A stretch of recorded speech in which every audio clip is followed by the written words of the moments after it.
He leans in before anyone is ready.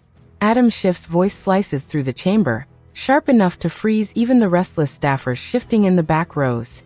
"Representative Crockett," he says, drawing out her name as though he's preparing to grade a student. "Do you have any real evidence? Or are we once again dealing with speculation?" The words hang in the air like a challenge he believes he has already won. A ripple of tension moves across the room. Camera shutters click, fast at first, then slower, almost hesitant, as though even the photographers sense that something unusual is about to unfold. Conversations die Mid-Sentence. Chairs stop creaking. For a moment, the entire hearing feels suspended in a vacuum of expectation. Jasmine Crockett doesn't flinch. She doesn't straighten her papers or fumble for a rebuttal. She simply looks at him, calm, steady, almost serene. The way someone looks when they've spent their whole life being underestimated and have finally grown comfortable with the rhythm of it. Her stillness becomes its own kind of defiance, quiet but unmistakable. Schiff mistakes it for uncertainty.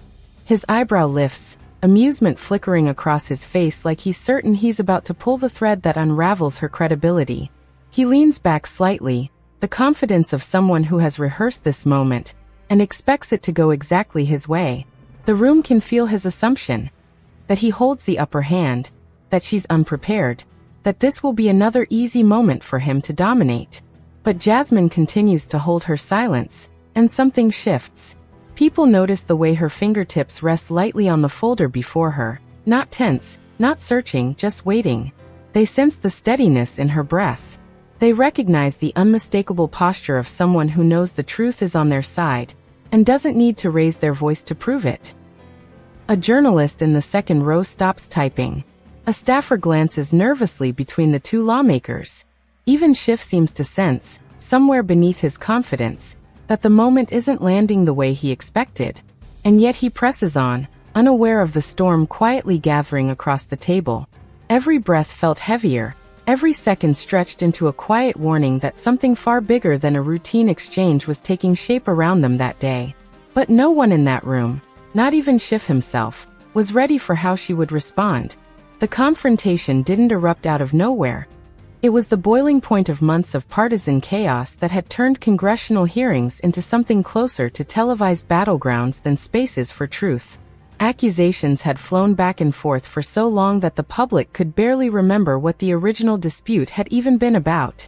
People were exhausted, tired of the noise, tired of the spectacle, tired of watching leaders twist facts into weapons.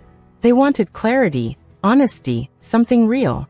And in this moment, that desire hung over the chamber like a plea no one dared to voice. This particular committee had become notorious for the sharpness of its exchanges. Staffers whispered that tension pulsed through its walls even on slow days. Members entered already braced for conflict, knowing that every word spoken would be clipped, posted, debated, and reinterpreted across 1,000 screens by sundown. It wasn't just government, it was theater. And yet beneath the dramatics lived a very real struggle for narrative control. A fight over whose version of the truth the country would believe. That's why Schiff's question mattered. It wasn't just a procedural challenge or a simple request for evidence. It was a calculated attempt to seize the frame, to cast doubt before Jasmine even had a chance to speak. If he could make her seem unprepared, emotional, or unfocused, he could shape the public's perception long before the facts entered the discussion. The battle wasn't over documents or timelines. It was over dignity, credibility, and the right to be heard. Jasmine understood that. So did everyone watching. For months, she had become a rising voice in a chamber that often tried to shrink women like her, especially Black women who spoke with unapologetic conviction. She represented communities that had too often seen their lived experiences dismissed as exaggeration, their evidence questioned before it was even examined. Every time she spoke, she carried those people with her, immigrants, workers, families who had seen the cost of injustice up close and trusted her to translate their truth into the language of power. Across the aisle, Schiff's allies shifted in their seats, sensing opportunity. They had spent the past weeks constructing a narrative portraying him as the steady guardian of order, the one who kept decorum intact while confronting what they labeled as theatrics. To them, This moment was another chance to show their champion dismantling what they framed as emotional appeals masquerading as substance. They wanted a clean win, a soundbite that proved their point.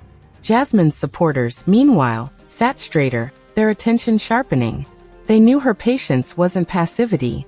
They recognized the way she held her breath, the way she observed Schiff, the way she waited for the exact moment to speak. They'd seen her in similar situations where she refused to play into anyone's expectations. Her calm was her strategy, and it often unsettled people who relied on bluster to mask insecurity.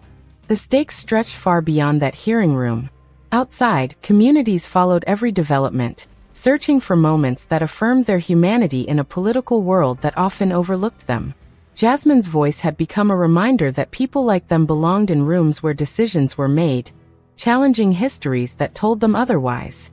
Schiff's question, sharp and dismissive, echoed the tone many of them had heard in classrooms, workplaces, and offices where their knowledge was doubted before it was understood. And so the silence after his challenge wasn't empty, it was loaded. It carried months of frustration, years of inequality, and generations of voices waiting for someone to stand firm. The air felt tight, as though the entire country was holding its breath in unison. Staffers sensed the camera operators adjusting their angles, ready to catch the defining moment, whatever shape it took. Still, the question lingered in the air. Would Jasmine rise, or would Schiff crush her credibility? Adam Schiff hadn't arrived at this moment by accident. He was the product of decades in Washington, carefully crafting a reputation as one of the chamber's sharpest interrogators. Colleagues often described him as methodical, calculating, the kind of lawmaker who could turn a quiet hearing into a cross-examination simply by adjusting his glasses and leaning into the microphone. His tenure was marked by moments where he commanded the room with a lawyer's precision, asking questions designed less to reveal truth, and more to guide the narrative exactly where he intended it to go. In politics, perception often outweighed facts, and Schiff had mastered the art of shaping both. He was known for his unshakable composure, the cool detachment that made supporters see him as disciplined and critics see him as aloof. Over the years, he had built an image of intellectual dominance, an image reinforced by his steady tone and relentless insistence on procedural correctness. Many admired him for it. Others found it grating, a performance of superiority that too often drowned out voices that didn't fit his preferred mold. It wasn't that he shouted. Schiff didn't need volume. His style was subtler, a kind of cerebral intimidation that made people second-guess themselves before they'd even open their mouths. Yet beneath that controlled facade lived a series of contradictions. He often spoke about fairness while engaging in tactics that felt anything but. He built his credibility on transparency, while critics accused him of selective interpretation, elevating details that served his objective and sidelining those that didn't. He positioned himself as a guardian of order even as he contributed to the political theater he claimed to disdain. These weren't secret scandals or explosive conspiracies. They were patterns, small but telling, that painted a portrait of a man deeply invested in appearing infallible. And over time, those patterns hardened into habit. In heated hearings, Schiff relied on a familiar cadence. Pose the question, corner the witness, extract the moment that would play well on camera. It was a rhythm he trusted, one that had earned him praise in certain circles and boosted his standing as a media fixture. Supporters saw discipline, opponents saw self-righteousness.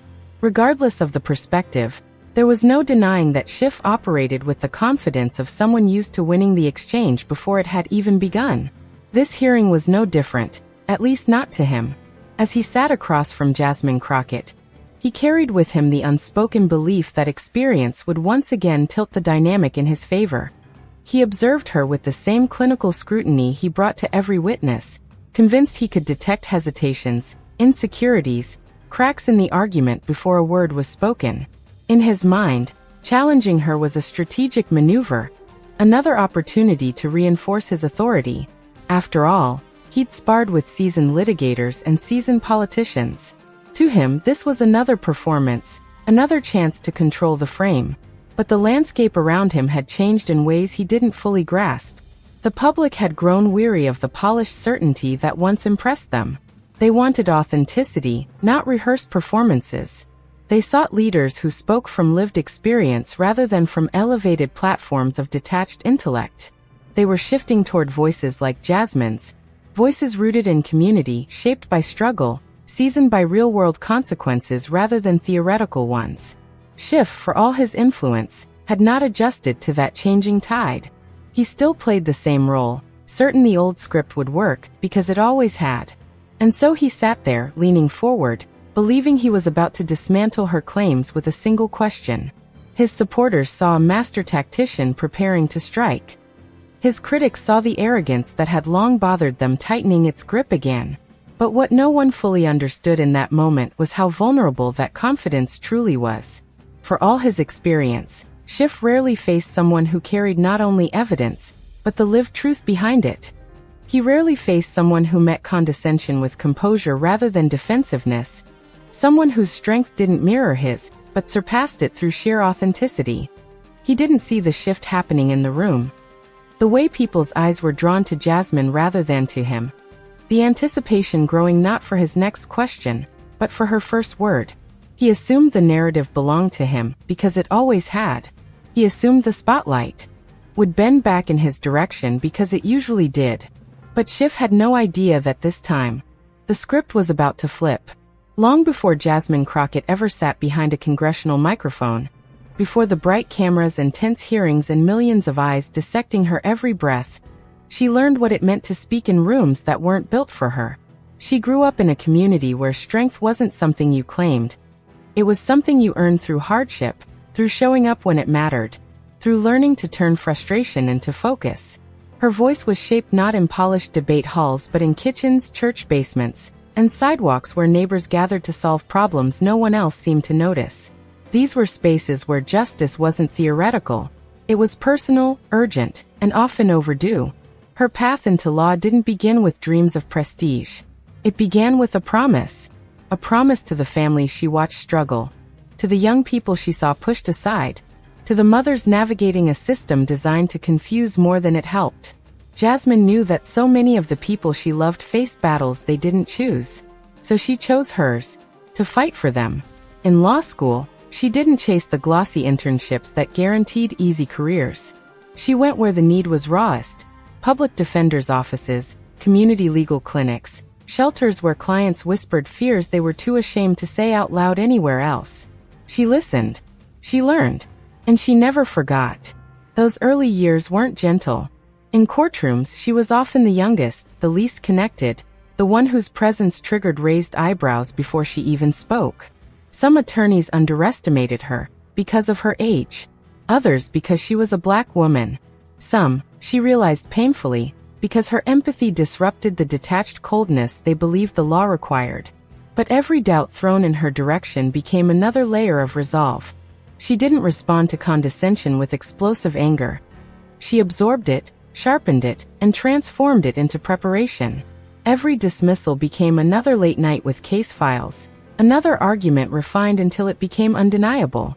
Her activism didn't come from textbooks. It came from watching entire communities struggle to be heard. She marched not for headlines but because silence felt like betrayal. She organized because too many people were navigating the world without advocates. She spoke at meetings and vigils and rallies not because she enjoyed the attention, but because she understood that someone had to translate pain into policy. Over time, people began to recognize her not only for her intelligence, but for her stamina.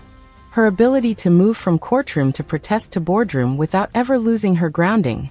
Even as she rose in public life, the underestimation followed her like an unwelcome shadow. Journalists minimized her accomplishments with words like fiery or emotional, labels used far too often to shrink women who refused to apologize for their truth.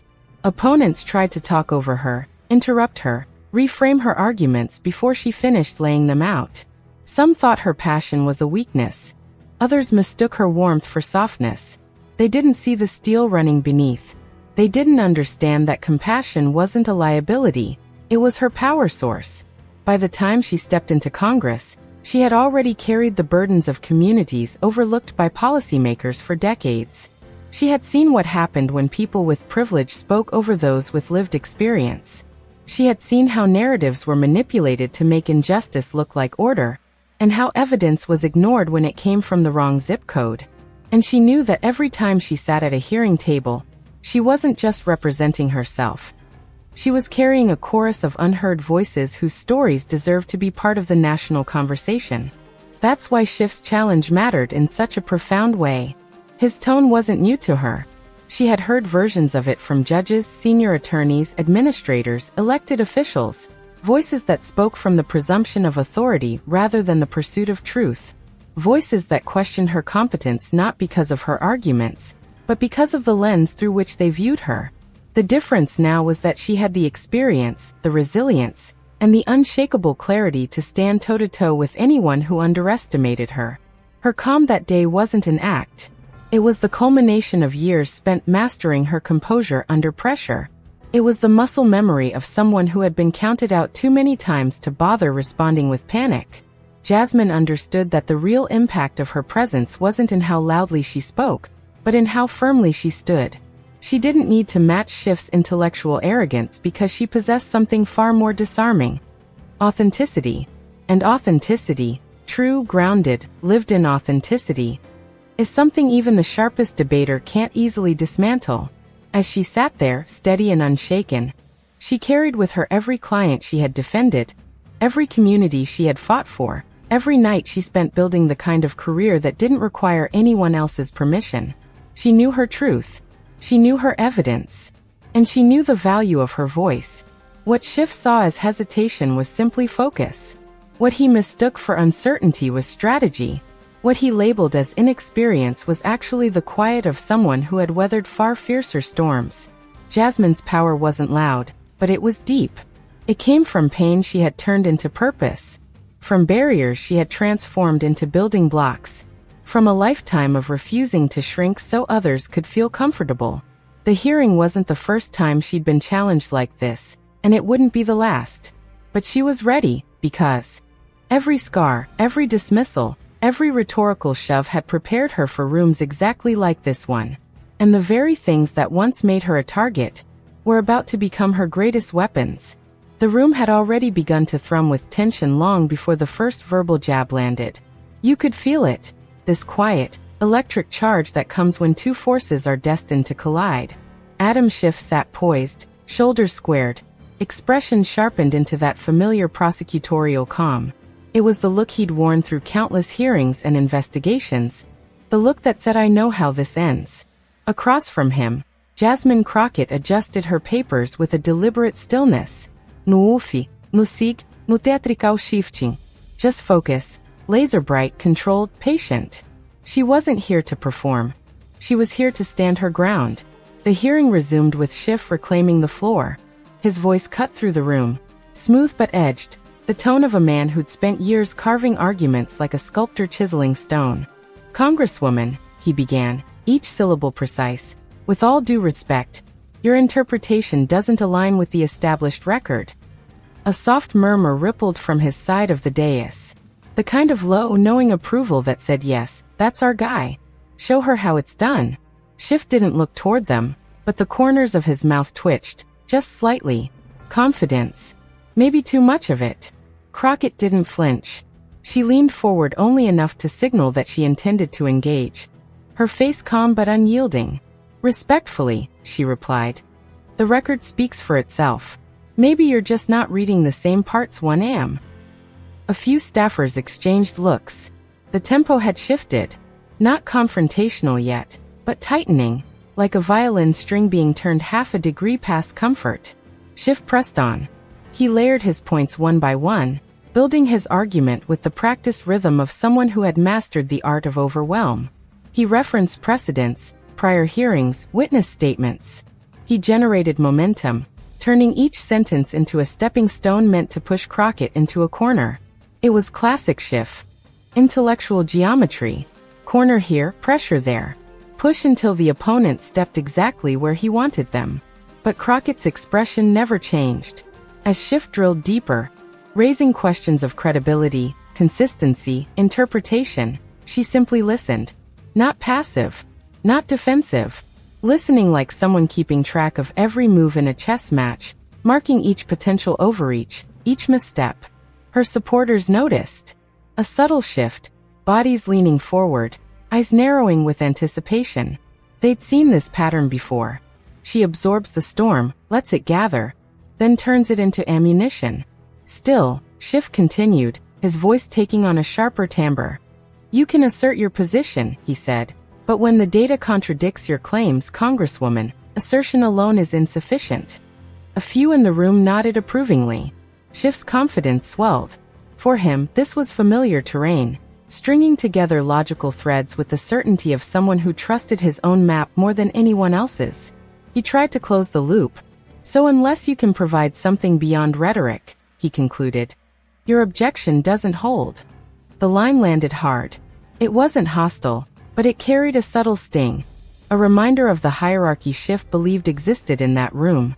A hierarchy in which he, the seasoned veteran, had the intellectual upper hand. But Jasmine Crockett did not blink. In fact, her stillness deepened, like a calm eye forming at the center of an approaching storm.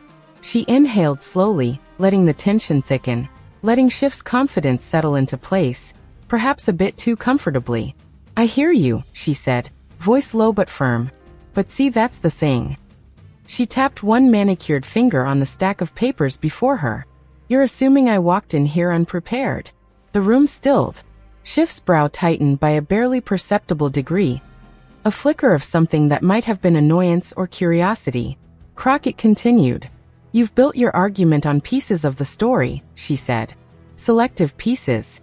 Convenient pieces. But not the whole picture. Not the documented picture. Schiff shifted in his seat. A small movement. A big tell.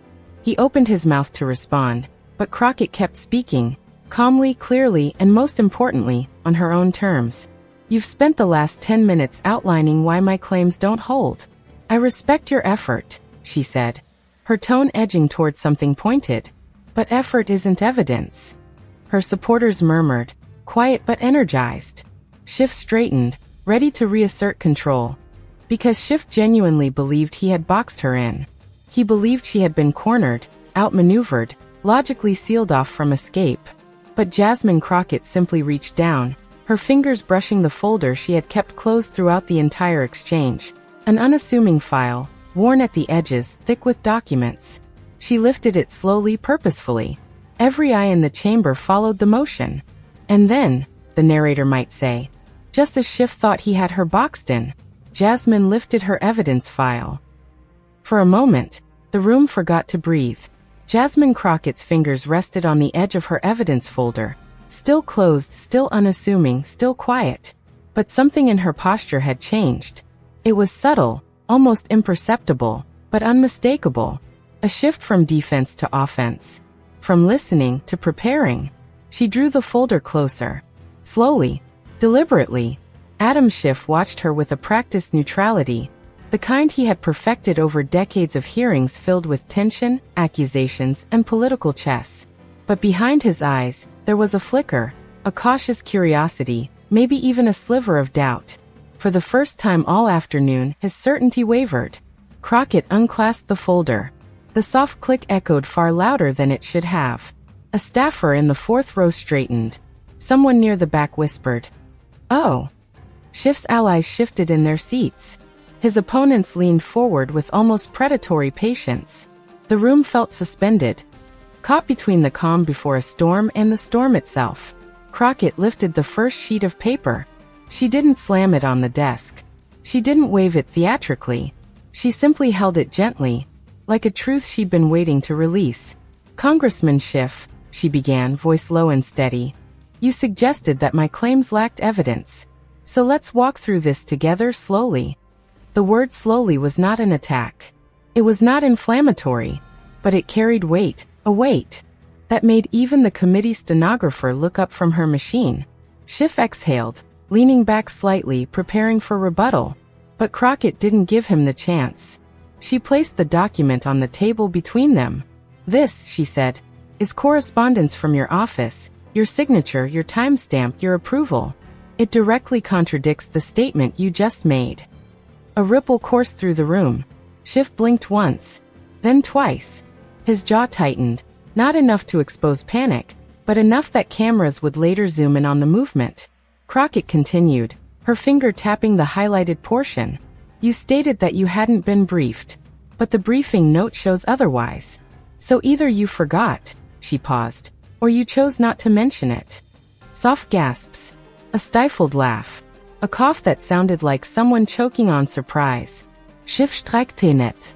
I believe you're Ms. But she lifted her hand, just slightly, not to silence him, but to hold the floor.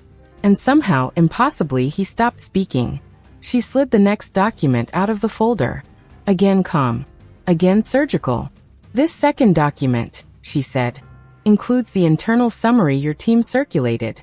And in case anyone wonders whether it was a draft or an unofficial note, she flipped to the next page. Your initials confirm you reviewed it. A staffer from Schiff's side closed his eyes. Another rubbed his forehead. Crockett didn't gloat. She didn't smile. She simply kept going. Piece by piece, contradiction by contradiction, she laid out a timeline that dismantled Schiff's narrative with chilling precision. Every claim he had leaned on, every assumption he had wielded like a rhetorical blade, she countered with something he wasn't prepared for. Receipts. Actual receipts. Verifiable. Documented. Undeniable. At one point Schiff leaned forward, his voice gentler, almost pleading. There must be an explanation. But Crockett didn't raise her voice. Didn't speed up. Didn't get flustered. Congressman, she said, the explanation is in the paperwork. Unless you'd like to dispute your own signature. A fresh wave of murmurs broke across the room. Schiff opened his mouth, but nothing came out. The words caught in his throat as if refusing to cooperate with him. For the first time in a very long time, Adam Schiff looked genuinely unsure. Crockett flipped to the final document. The last piece. The keystone. And now, she said softly, let's talk about the statement you made earlier regarding my interpretation. She held up a transcript, his transcript. This was your wording, she said. Not mine. And your own phrasing confirms exactly what I said. The room reacted like a pressure valve releasing, whispers shifting seats, eyebrows lifting so high they practically detached. Schiff exhaled sharply. This is being taken out of con. No, Crockett replied, cutting him off gently. This is being placed back into context. The context you tried to step out of. Her tone had no malice. Nos magnis. No triumphals charpnis. It was simply factual. Clear. Undeniably grounded. And that made it lethal. Schiff leaned back, a subtle but telling retreat. His eyes dropped to the documents, his own documents, that were now dissecting the argument he had built with so much certainty. Crockett took a breath. A long measured breath.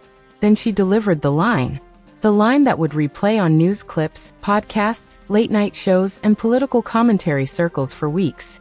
She stacked the documents neatly, pressed her palms lightly against them, and looked Schiff dead in the eyes. You tried to question my credibility, she said quietly. But it turns out the only person your evidence contradicts is you. Silence. Not ordinary silence. This was the kind that stops clocks. A camera shutter clicked. Someone whispered, "Oh my God." A chair creaked loudly in the far corner as someone shifted, unable to bear the tension. Schiff's mouth hung open for a fraction of a second. He closed it. Opened it again. Closed it once more. His confidence, so polished, so practiced, so reliable, was cracking in real time. And everyone saw it. Jasmine Crockett remained composed. Still. Collected. No victory smirk. No dramatic sigh. No fists clenched in triumph. Just quiet truth. Truth delivered so cleanly it didn't need volume. Truth delivered so methodically it sliced through the air like a scalpel. Truth delivered by a woman who had been underestimated her entire career, and who knew exactly how to make a room listen. She gathered her papers, sliding them back into the folder with the same calm she had opened it with. And then, just as Schiff attempted to salvage something, anything, Crockett added one final, devastating line. Next time you assume I came here unprepared, don't. The words hit harder than any shout could have. Because they weren't loud. They were true. Jasmine wasn't finished. There was still one final message to deliver. When Jasmine Crockett finally stepped back into the public conversation after the viral storm, She didn't adopt the swagger of someone who had just won a political duel. She didn't posture, she didn't boast, and she didn't claim victory. Instead, she did something far more powerful. She reframed the moment entirely. To her, this was never about ego, never about humiliating an opponent, never about scoring a soundbite that would echo across the internet. It was and always had been about truth. And when she spoke, everyone listened. She reminded the country that truth, real truth, doesn't need theatrics or volume. It simply needs space. It needs someone willing to stand in it, even when facing down condescension, dismissal, or attempts to diminish their voice. Jasmine made clear that the exchange was not about Schiff or herself. It was about the principle that no one, regardless of status or seniority, is above accountability. She talked about representation, not as a buzzword, but as a responsibility.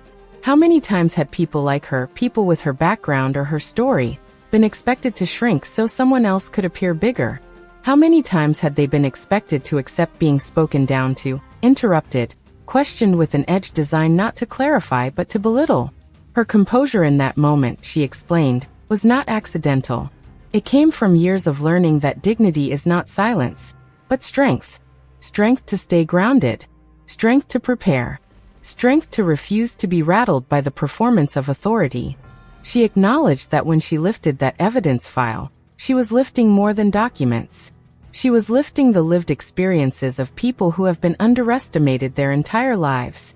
She was lifting generations who had fought to be heard, only to be told to wait, slow down, calm down, be more reasonable. She was lifting every person who had ever walked into a room and felt the weight of someone's assumptions before they even spoke. And she spoke, gently but firmly, about integrity. How democracy cannot survive without it. How accountability must apply to everyone, not just the convenient targets.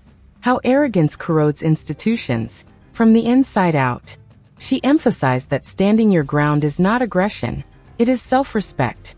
And self-respect, when practiced publicly, becomes a mirror. It forces others to reckon with their own behavior, their own intentions, their own blind spots. Then she shifted to the heart of the matter, the everyday American. She said the hearing wasn't theater to her. It was work. It was service. And every word she spoke, every receipt she presented, every moment of restraint she maintained was done with regular people in mind. People who deserve leaders who don't rely on intimidation or intellectual bullying to win an argument, but on facts. People who deserve a government where truth isn't optional, where evidence isn't negotiable, where dignity is not a luxury but a baseline. She reminded the country that courage isn't loud. Courage is steady. Courage is patient. Courage is choosing clarity over chaos.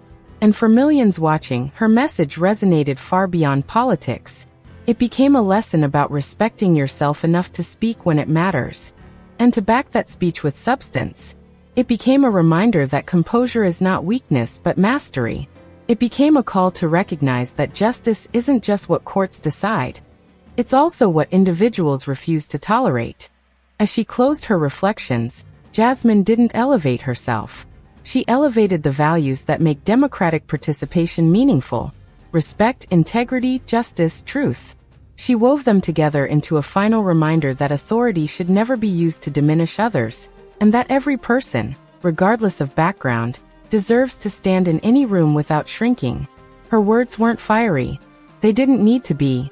They held the weight of someone who knew exactly why that moment mattered, and exactly why people felt so deeply connected to it. And as she finished speaking, something became clear. This wasn't just a political highlight. It was a cultural mirror, a message about what we allow, what we accept, and what we demand from those who represent us. A message that didn't belong to the committee room anymore.